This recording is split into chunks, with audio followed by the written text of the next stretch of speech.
Olá, tudo bem com você? O Redação Novo Tempo já está no ar com muita informação e debate. E no programa de hoje, a gente discute sobre a superlotação das penitenciárias brasileiras, que levou o Supremo Tribunal Federal a facilitar o regime de prisão domiciliar. A gente discute também sobre o caso da jovem francesa que transmitiu seu suicídio ao vivo pela internet. E o ônibus criado exclusivamente para mulheres na China. Tudo isso e muito mais você acompanha agora no Redação Novo Tempo.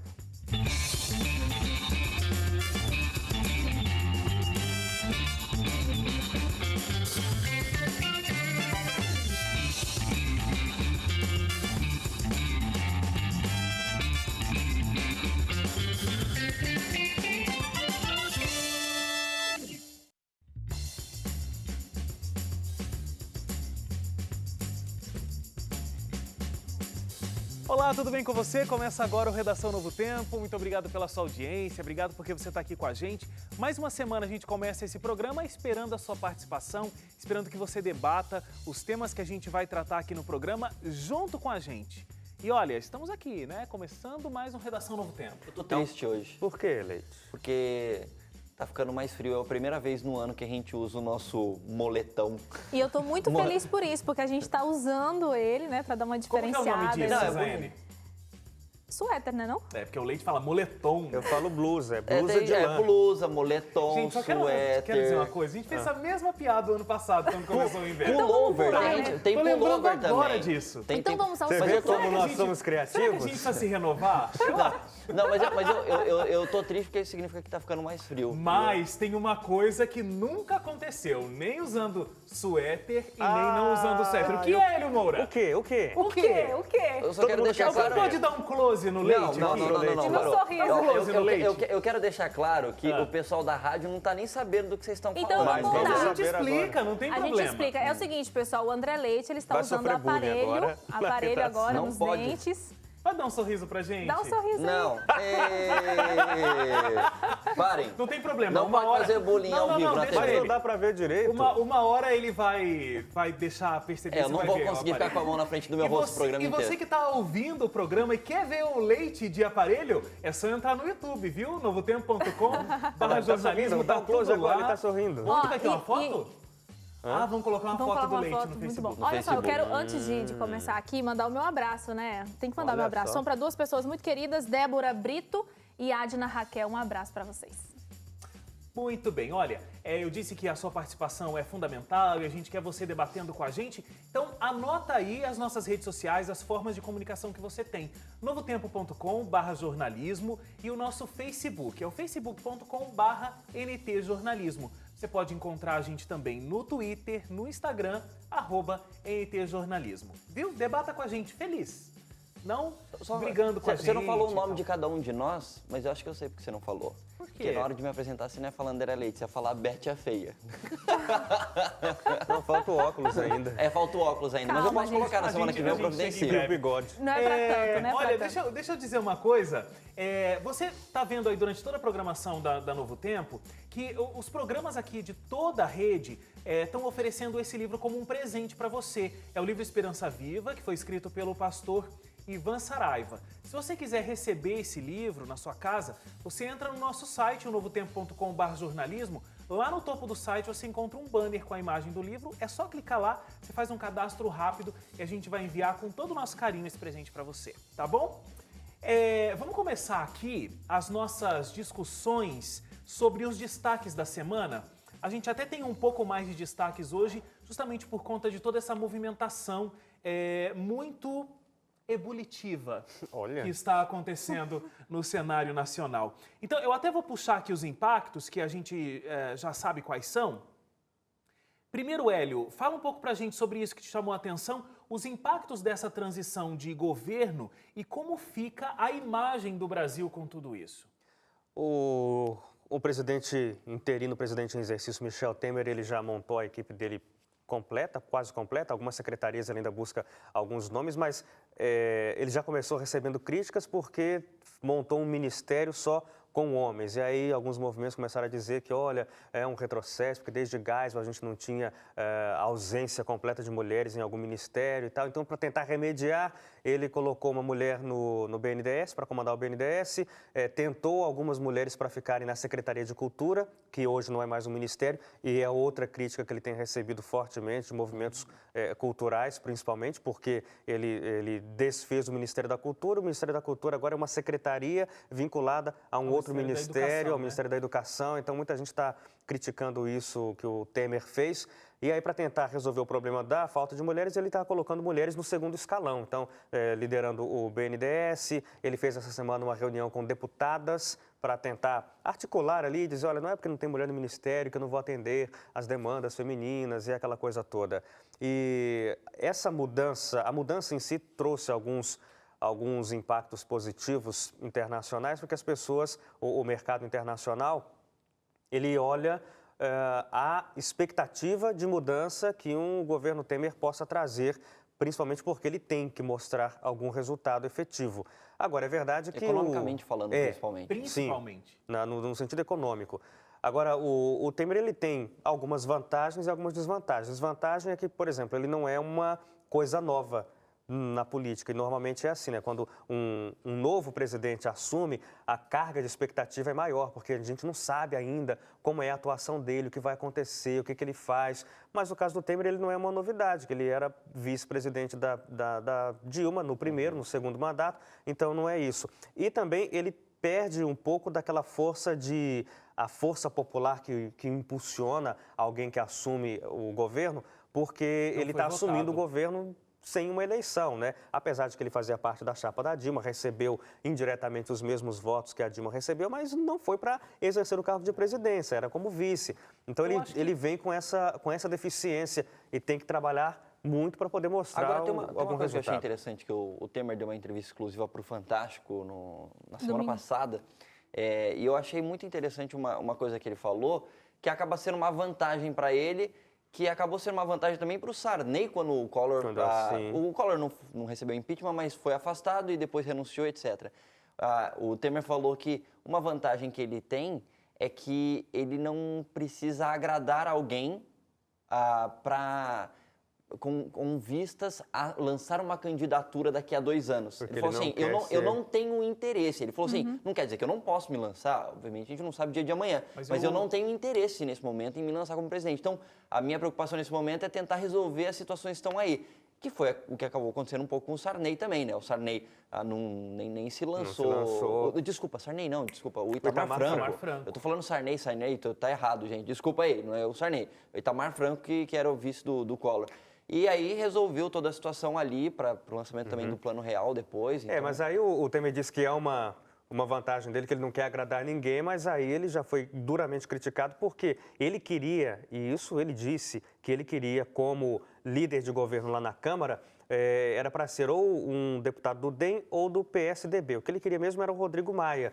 Mas, para não desagradar o Eduardo Cunha, que está afastado da presidência da Câmara e afastado das funções de deputado, mas que ainda tem uma forte influência lá dentro, e para não desagradar aqueles mais de 300 deputados que votaram pelo impeachment e que fizeram o Temer chegar ao governo, para não desagradar essa ala, ele deixou de lado a vontade dele, que era o Rodrigo Maia como líder de governo, e colocou o André Moura, que é um dos principais aliados do Eduardo Cunha lá na Câmara, que responde o processo junto com o Cunha, inclusive na Lava Jato, tem inquéritos abertos no STF, inclusive por uma suspeita de envolvimento em tentativa de assassinato. É o homem que o Temer colocou como líder de governo lá na Câmara, contrariando a si próprio para não desagradar uma bancada grande de deputados. Né? Acho que quando ele fala é mais no sentido da população. Não precisa agradar ninguém da população, que não precisa do voto de ninguém. Acho que é nesse sentido. Você também, Leite, tem um destaque nessa área sobre os ministros do Temer, que eles querem a legalização dos jogos de azar. Hoje não são legalizados no Brasil, mas existe essa discussão. O que acontece, assim, no nível federal, você não tem a legalização, né? Você tem alguns estados que até permitem o jogo, tal, mas alguns tipos de jogos, não são todos, tal. Mas o grande ponto é o que o Hélio já colocou aqui no começo, é a economia. Então, a economia está abalada nesse momento, eles têm que conseguir, de alguma maneira, diminuir os gastos públicos e aumentar as receitas por meio de impostos. Então, assim, os gastos públicos, ele já está tentando diminuir, pelo menos de algumas maneiras, uma, inclusive, que pode até não ser tão efetiva, mas pelo menos tem um fator simbólico, é a questão da diminuição do número de ministérios. E a outra é conseguir aumentar a receita. Como é que faz? CPMF, os caras estavam querendo aprovar um tempo atrás e já sabe que iria causar um descontentamento de alguma maneira na população. Mas não é carta tirada fora do baralho, né? Não, o Meirelles já falou, ele não usou o termo CPMF, mas falou da possibilidade da criação de um imposto temporário. Então... Por falar em jogos de azar, não é uma carta fora do baralho. Exatamente. E aí, uma outra que eles estão jogando agora, a ideia, pelo que eu li, é do Henrique Eduardo Alves, que é ministro do Turismo, junto também com o Gedel Vieira de Lima, que é da Secretaria do Governo, que é de legalizar o jogo. Porque o que ele falou é assim, em alguns lugares, o jogo acontece de maneira ilegal. E isso não gera recurso nenhum para o Estado, né? Então, se legalizar, é mais uma maneira de entrar dinheiro. Inclusive, eles colocam alguns números dizendo que os valores que retornariam em impostos por conta da liberação dos jogos de azar seria praticamente o mesmo valor de uma CPMF. Mas é complicado, né? Porque esse é um assunto que destrói a família de tanta gente. Não. E aí, sem isso ser legalizado na grande maioria dos estados da nossa federação.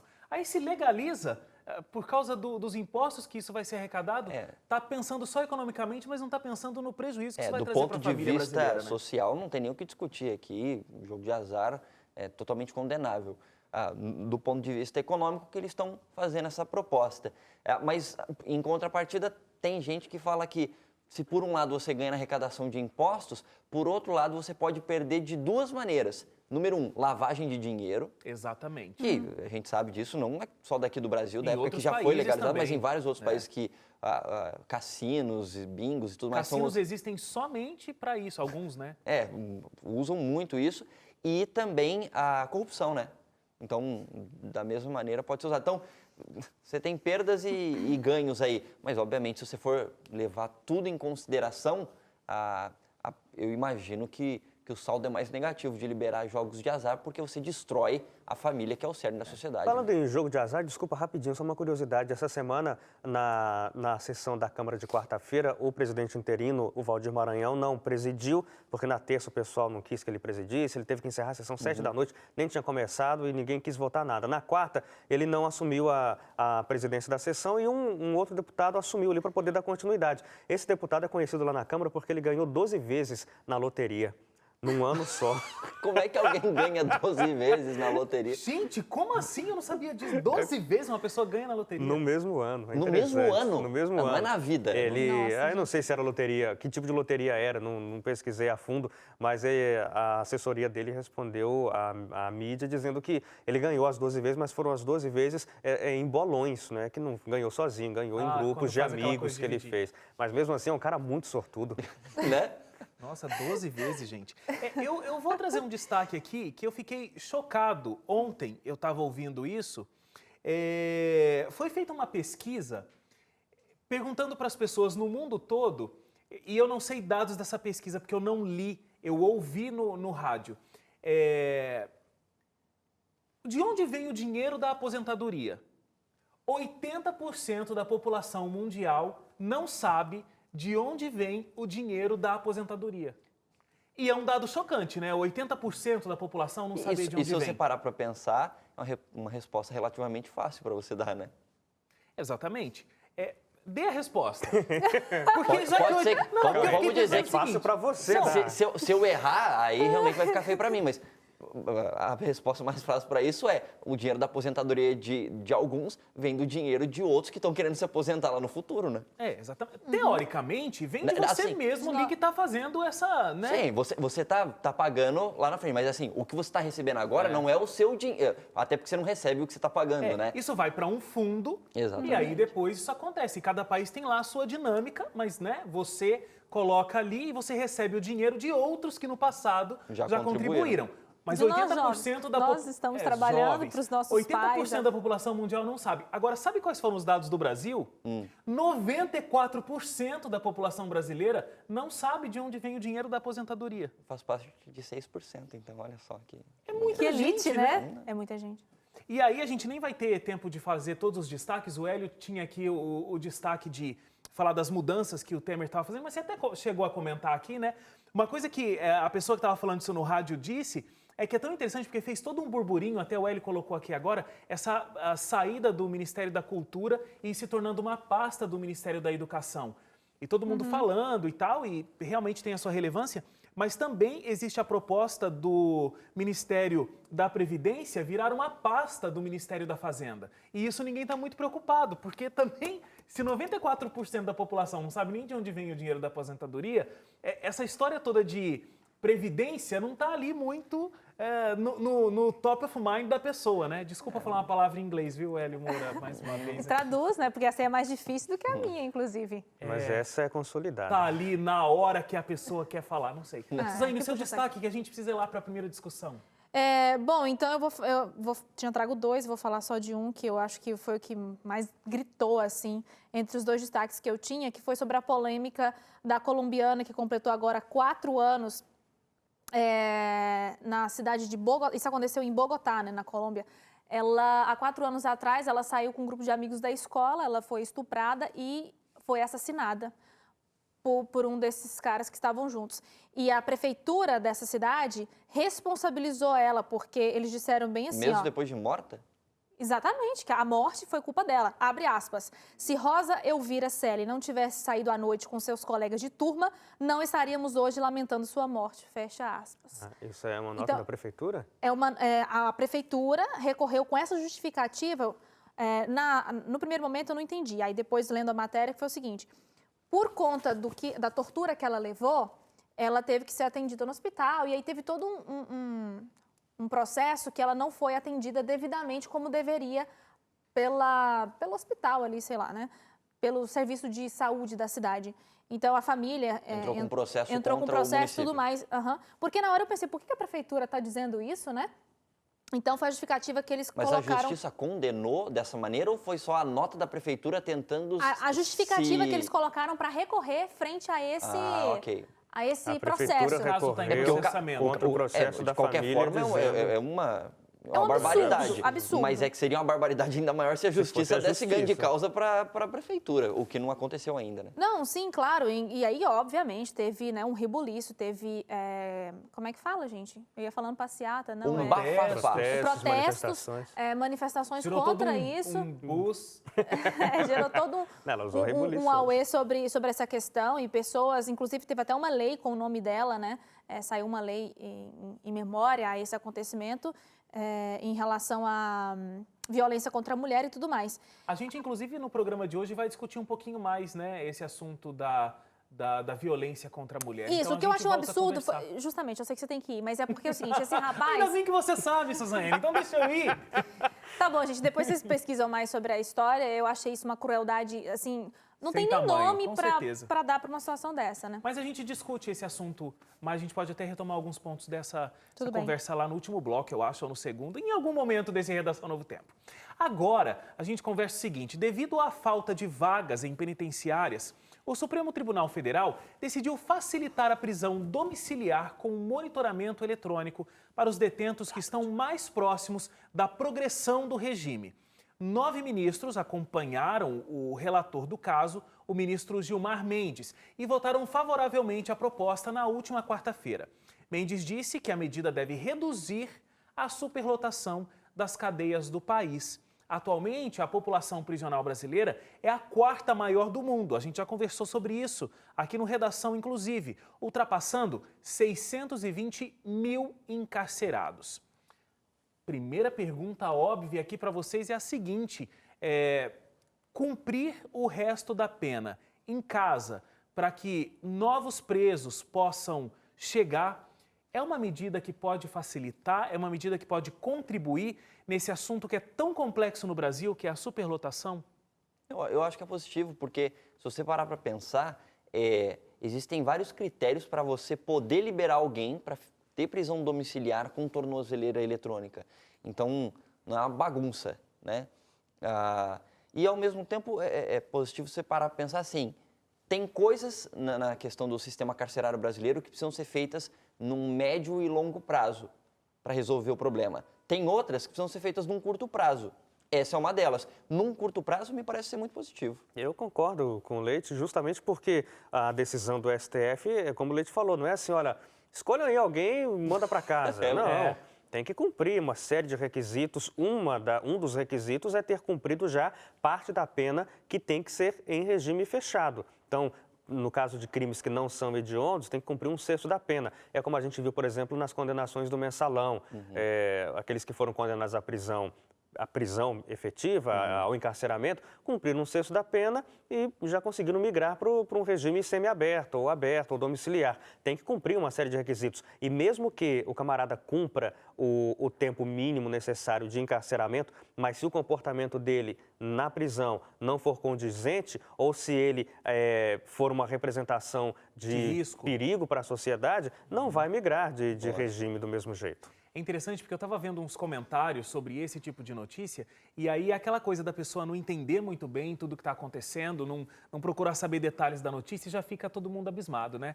Ah, porque agora o Estado não tem estrutura para manter os presos dentro da cadeia e a minha família vai correr risco porque os presos estão aí agora soltos e podendo cometer um crime mais próximo de mim. Então, é isso que, né, tanto o Leite quanto o Hélio já deram uma explicada. Então, quem vai ser liberado vai ser julgado, essa possibilidade de fazer, de cumprir esse restante da pena em casa, em domicílio, e aí são casos específicos, pessoas que tenham essa possibilidade, pessoas que já estariam cumprindo a pena, como é que chama? Não é domiciliar, mas é...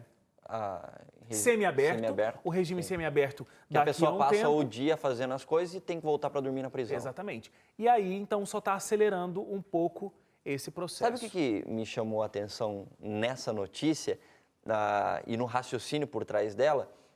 Uma coisa que já foi discutida muitas vezes ao longo dos últimos anos aí, que é a questão da redução da maioridade penal, né? A maioridade penal, querendo ou não, ela vai fazer com que os presídios brasileiros que já são superlotados, fiquem ainda mais lotados. Ou seja, você tem um problema, você não resolve o problema do carcerário brasileiro e você cria um problema adicional para essa superlotação. Então, quer dizer, uma decisão como essa, tudo bem que ela não está falando de menores, né, pessoas que são consideradas como menores de idade no Brasil, mas ela tem a ver com a forma de encarceramento que acontece hoje. Ela é um indicativo para essa discussão. Exatamente. Né? Então, quer dizer, se tem que fazer isso hoje por conta da quantidade de presos enorme que já tem hoje em dia, se você tiver mais gente presa ainda porque reduziu a maioridade penal, situações como essa aqui não vão adiantar de nada, entendeu? Então...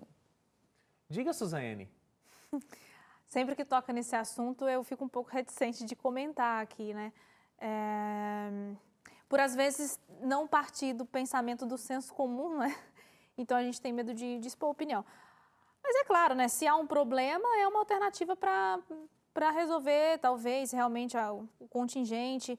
Mas a gente sabe que, para resolver definitivamente isso, não seria a medida, né? A gente sabe, a gente já falou aqui 1000 vezes, né?